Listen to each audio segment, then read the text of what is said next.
Hello everyone, I'm Brian. Today I'm reacting to Want a Life Free of Suffering, Acharya Prashant, 2024. So, don't we all want a life free from suffering? I will say I mostly live my life free of suffering, but I'm not completely free of suffering, and I've accepted that. Anyways, let's go get started. Pranam Acharya. Welcome. Thank you. I tend to be an restless, overactive, and anxious overachiever. The main reason for it seems to be that if I stop, I become in touch with suffering in me. I have understood that facing this pain is the way to self-knowledge, even if the watching means feeling the hurt. Still, I notice myself behaving repeatedly on this dissociating, addictive way. It is a kind of an autopilot mode, and it is exhausting. Could you help me with this? Thank you. This So, it sounds like she's saying that she has to keep busy to stop thinking about these thoughts. I think she needs to see a psychiatrist about these things. Um, it sounds more like a mental issue more than anything. Once she's figured it out, um, I wish I could ask her precise questions, but I mean,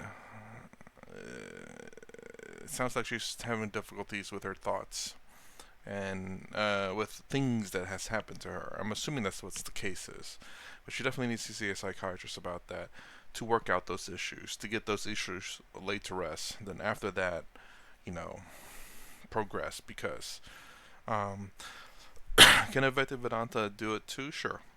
But I'm wondering if maybe psychiatrical help might help a little bit quicker. Um, because again, I'm not sure, but it's just that it looked like it might resolve those issues as opposed to just disassociating those issues. Because those issues needs to be resolved clearly because she's still thinking about it. too is a story. This too is a very convenient part of the fiction, that observation of the continuous desperate movement will bring you suffering. No? It is not the observation that brings suffering. Suffering is inherent in the desperate and blind movement. And the blind movement wants to continue itself. Therefore, it has woven a very convenient story, a cock and bull story, which is that if you observe what is happening, then the observation will give you pain. Does it really pain you? No, it does not. Just this morning I tweeted, before, the tweet ran something like this: before, what is fun? Maya. Maya meaning illusion. So when you really don't know stuff, then it sometimes happens that you start decrying fun itself. You say, no, if you go for fun, then you will land in trouble and all that. The more interesting part is the second half of the tweet. It said, after. What is Maya? Fun. What is Maya? Fun. And that's what I'm pointing at. If you can observe the play of Maya in yourself, it is not really painful. It's a lot of fun. I put it this way sometimes, that it's a great thing to catch yourself red-handed. Catch your own thief red-handed. No? See, you're already smiling. There is a certain pleasure in catching somebody else with his pants down. No? The fellow has been lying and you just catch him in the act and also click a few pics or make a video. Now you have irrefutable proof. And now the fellow would be begging, no, no, please, please, don't make the thing public, whatever. So there is a certain pleasure in that. And there is a greater, much bigger pleasure in catching your own inner thief. See how one deceives herself? And in the moment of deception, you just say, nah, I got you. I can see what you're up to. You're devising that same story once again. I can catch you. So that's fun. What is Maya? Fun. Good fun. If you keep believing that you will experience suffering in the process of self-observation, obviously you see the result. The result would be that the story will not allow you to see anything. And you must also see very clearly where the story is coming from. The story is coming from the refusal to see. The refusal to see must have something that represents an argument, something that appears at least faintly logical. So this kind of logical argument, so to say, is concocted. If you look at the wound, it will pain all the more. This is nonsensical, is it not? So, on the contrary, one develops a taste for humor. Probably this self-observation is the mother of all jokes. You see what you were pretending to be, not just to others, but also to yourself, and what you actually are. And the more dispassionately you look at yourself, the bigger is the laughter.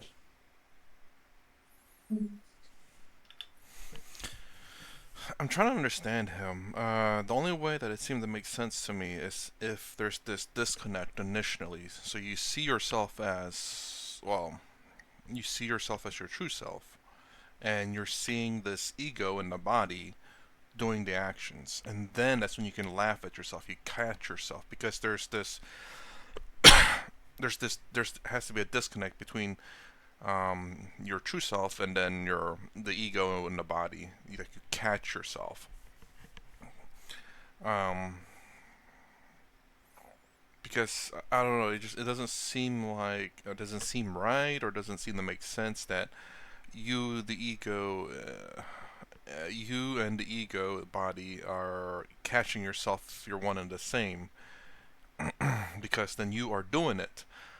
But if there's a disconnect, kind of like how when you catch someone, a different person, you're catching them off guard, and then you're able to have that. I mean, this is my perspective. I might be seeing it wrong. I'm not sure, but this is how it seems to make sense to me. Because they're doing something they're not supposed to do, and you catching them doing that. But you doing something you're not supposed to do, that means you're not performing the action. So that's the reason why there's that disconnect. If you're performing the action, then you're not catching yourself because that's what you intend to do. So it makes sense that, to me, at least in my mind, and let me know how you see it, and if I'm wrong, explain how. But you catching yourself, your pure consciousness, as Acharya would say, and then the mind and body, the ego in the body. And the ego in the body doing something, and then your true self, pure consciousness, catches it doing something it's not supposed to. Which is a bit weird, but sometimes we do catch ourselves doing something we're not supposed to, but it's because we're kind of in an autopilot, and where your body's just doing something automatically, and you're like, whoa, whoa, whoa, whoa, whoa, not supposed to do that yet. Like maybe making ingredients. You're not supposed to mix certain things just yet. It has to come a little bit after, and you're about to do it because you were just lost in your thoughts, and then your body just seems to be going about it. I guess like it's instinctual almost. But I don't think he means it that way. I thought so at first, but it could be that way too. But I have a feeling there's that disconnect part though, as opposed to you accidentally doing something, more along the lines that you're observing yourself doing something. And really free is the person who can laugh recklessly at herself.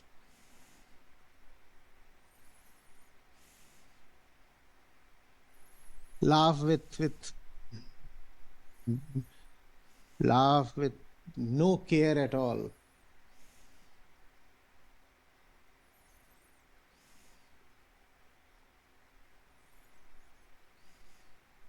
This why to take oneself so seriously? What hurt, what wound can be so big when we fully well know that the only thing that really is the truth? Can there be two truths? The truth and the wound? The wound has to be a lie, right? But it will continue to pretend to be the truth as long as you avoid looking at it. The more you look at it, the more you will see that the wound is just some kind of dressing up that has been needlessly done. Yeah. Yeah. I have wanted to ask you also this, that because I know this is also this story, but I tell you still it, like I have this PTSD, this post-traumatic stress disorder, and I go to therapy and some peer support groups, and I have been thinking that I don't know. Maybe that's what I was thinking. Like it seems like there's something causing her to want to constantly stay busy. Like there's, well, apparently stress in her life. Now, a PTSD, that's something that's quite serious. Um, so, and it looks like she is seeking help, but it doesn't. I don't know how long she's been going to do this, but either she hasn't been going long enough, or the help that she's seeking is not really helping her. She may need to find someone else that can better suit her. I know there's this things in America called AAA, like it's Alcohol Anonymous of America or something like that, where people who are addicted to alcohol they go and have these meetings, and there's also like other groups that like are criminals that that went through hard time and they go to these people and try to talk to them. It's like this is not the way, So I've been through what you've been through. It's a lot easier when you can connect with someone that who's been through what you've been through, and you're like, they can relate to each other. So maybe she might need to look for a group like that. So, because someone who's never been through it can make suggestions that could help, but someone who's actually went through it, generally speaking, have a higher chance of helping those who went through similar experience. But not all the time. I mean, everyone's different. Everyone needs a different solution. Hence why I like Hinduism a lot, because there's many solutions to a problem. There's not just one way to do it. So maybe, getting a group of them and finding someone that she can really relate to and help her get past this might help her out. what is it doing to this process of trying to get this self-knowledge? Because there we are so much talking about that I, the sufferer, and I have this story and there is this pain, and could you shed some light on that? So she's asking if her going to this group is not helping her realize herself, because again, you look at these groups are probably your true self is you, your body and mind. I think it can still be helpful. You just have to realize the truth of the matter. This is how I work. You have to understand, why am I struggling? Okay, this PTSD. Okay, why do I have PTSD? Look at this scenario. To me, it's understanding the situation. Is that going to work for everyone? I don't know. Maybe it works for me. At least it's worked for me until now, until it doesn't work. I mean, you could say that about anything, though.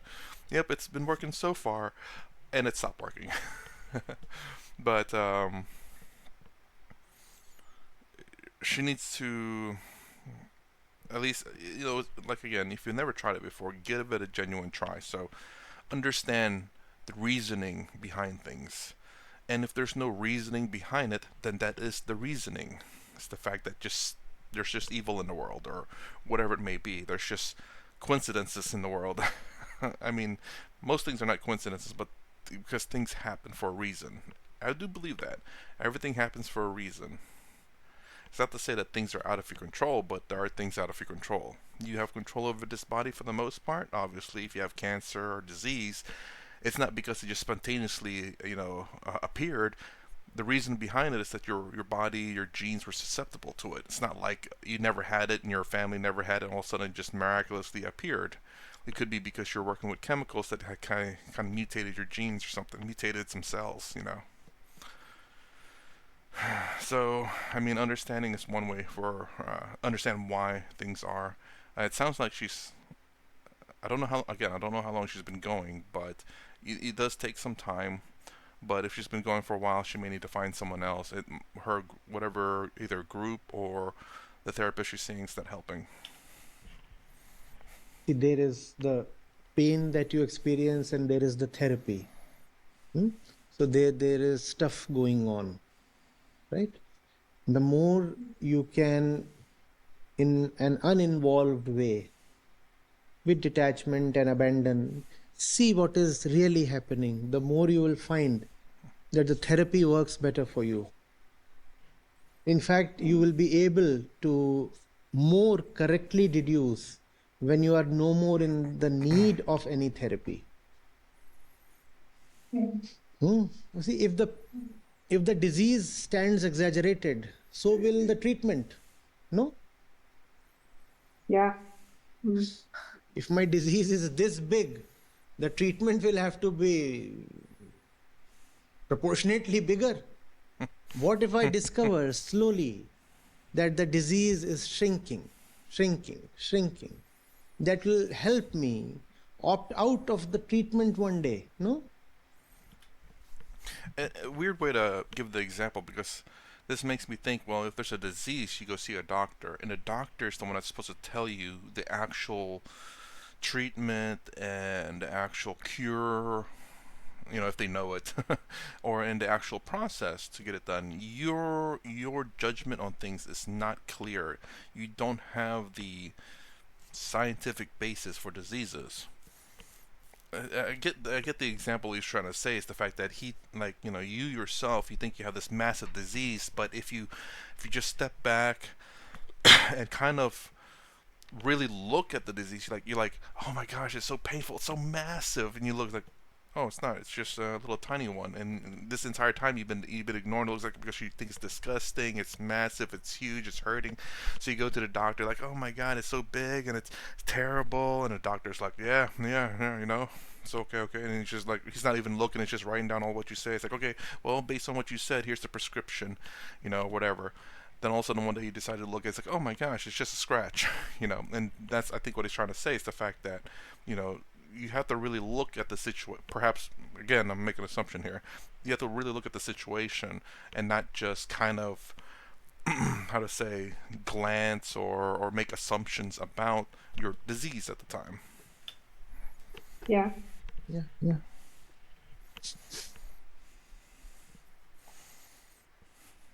Don't be afraid. Watch yourself in all the small things that happen. There is nothing big anyway inside us. All kinds of puny pettinesses and trivialities, they get together and coalesce to form this thing called the self. Nothing gigantic, nothing fabulous, nothing overwhelming is there within oneself. We would want to believe that something enormous is sitting in our heart. Well, there is nothing. Yeah. Only very little things are there. Only very little things are there, and when you look at them, you are relieved of them. All those littlenesses are worth some good jokes. Come up with really wicked jokes. You should be the butt of all your own jokes. What? Yeah, humor has helped a lot to be able to laugh at anything. So, yeah. but still there is this tendency to take this pain too seriously. But It's a mark of both freedom and intelligence. The ability to just suddenly burst out laughing at oneself.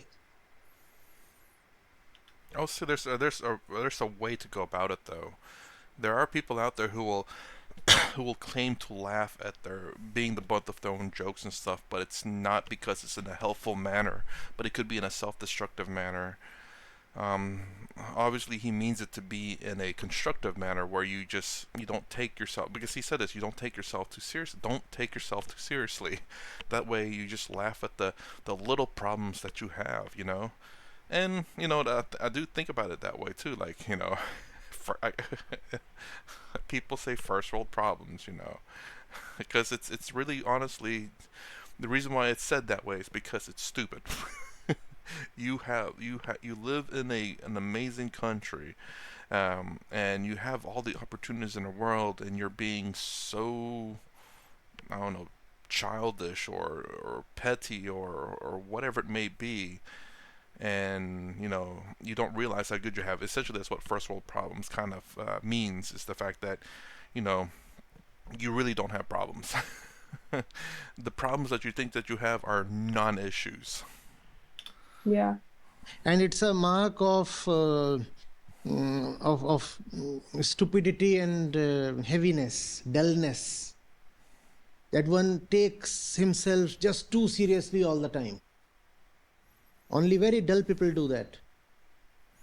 The dull people will be fined being just too touchy and too sensitive about things like self-respect and such things. And all the intelligent people, they'll relish having a crack at themselves. Hmm? Socrates it was who said, I am the most stupid person. All I know is that I know nothing. It takes a Socrates to admit that one is de facto stupid. Yes, I was right. Oh wait.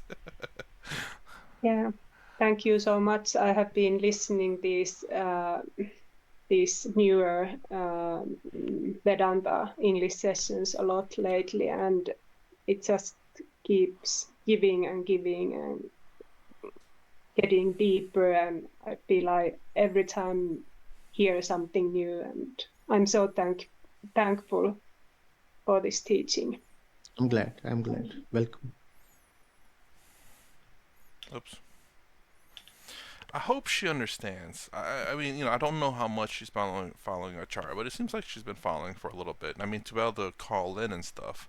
So, again, I've watched Acharya, but I still don't fully grasp how he means a lot of things. I do understand some things, like again, you have to be mindful of Acharya whenever he speaks, because when he says mind, sometimes he means pure consciousness in one of the videos, and then whenever he says consciousness, it means ego, or perhaps between layer between the ego and pure consciousness. Still, I'm not sure at how he uses it. I know pure consciousness is, in terms of at least Advaita Vedanta, is consciousness. Consciousness has always been pure. There's no unpure consciousness. And then ego is your mind, the small I, the body, and all of that. So there's no in between in terms of Advaita Vedanta, at least from what I'm listening from Swami Taratmadanda, Swami Sarvapriyananda, and Lakhani so far. But as I listen to him more, and I hear him use these terminologies, I can better understand what it means. But I still have to be mindful. Like when he says consciousness, I have to understand the context of what he says. Does he mean pure consciousness? Is he referring to consciousness today as something different, especially the mind, or maybe the ego? Well, the ego has been fairly consistent with his videos. The ego has always been the little I. The mind, however, is a bit different. To me, the mind and the ego are one and the same in terms of Advaita Vedanta. But in Acharya's case, the ego and the mind have been two different things so far, but there's only been one video where he uses the mind as I believe to be pure consciousness. I'm sorry, I don't know what video that is, but I did react to it, and that's why I was a bit confused whenever I was listening to him. It's like, why is the mind sound like consciousness, at least at the time, whenever I knew consciousness to be there's no other consciousness. There's no such thing as pure consciousness or diluted consciousness. There's consciousness and consciousness alone, and that's it. There's no pure consciousness. Consciousness has always been pure. And then the mind has always been associated with the ego. It's just that, I don't know. It's always been just that way in terms of, at least from the Swamis that I've watched. So in here, want a life free from suffering. PTSD is a really serious thing. Sometimes, I do. It's kind of weird to say this. It seems offensive, but it's true though. And that we have become kind of weak in terms of the amount we can handle. I mean, it makes sense though. Like the more safe the society, the less trouble the people in that society handles. Then when something goes wrong, it's a big deal because everything's worked so great so far, and then when you finally run into trouble, it's like a disaster.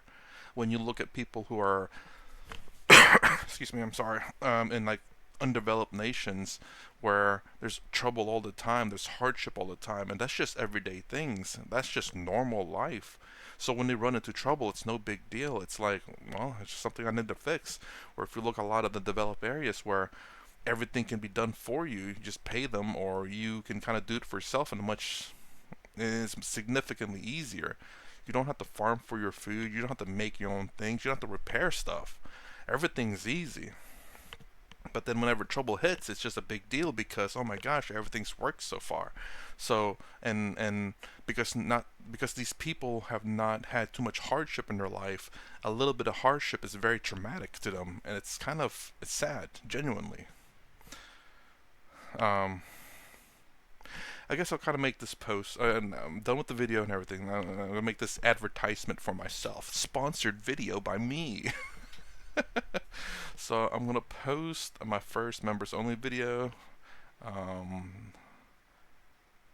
and it's gonna be it's pretty short though, and hopefully I explain things on there. I already recorded it, just haven't posted it yet. So it's a 23andMe, so it's my DNA. I'm gonna post my DNA pretty soon on the internet. Splatter my DNA all over the internet. Well, just actually one small tiny spot on the internet. But yeah, for those who are interested, again, the members only page is going to be. It's not going to be any reacts like this. It's going to be something completely separate. If I do add reacts to it, it's going to be like just a week in advance. What do you call it? Week in advance, and then a week later, it'll release to the public, I suppose. I don't know how to call it, like non-members, I guess. But nothing like this will ever be on there, permanently on there. It'll be either on there and then a day earlier or later or whatever will come out. But like 23andMe, me talking about karma just in general, or talking about Advaita Vedanta, or talking about life, or talking about some other things related to this videos will be permanently on there, and will be exclusively on there, not on the non-members page. But again, videos like this, if it's on there, it's going to come out in public. Just it might be like, how do I say, like maybe a day or two ahead, but a video will be released every day as I make them, because right now I don't really record ahead of time. I kind of record at the day, which kind of sucks because I should be ahead. And yeah, so I'm gonna release another video explaining all the member stuff soon, but I do need to post it on my channel soon too. Anyways, that's it. That's my reaction to want a life free of suffering. Acharya Prashad. If you like my content, please consider subscribing. Thumbs up the sound down below. Thanks for watching. I will see you in the next vid.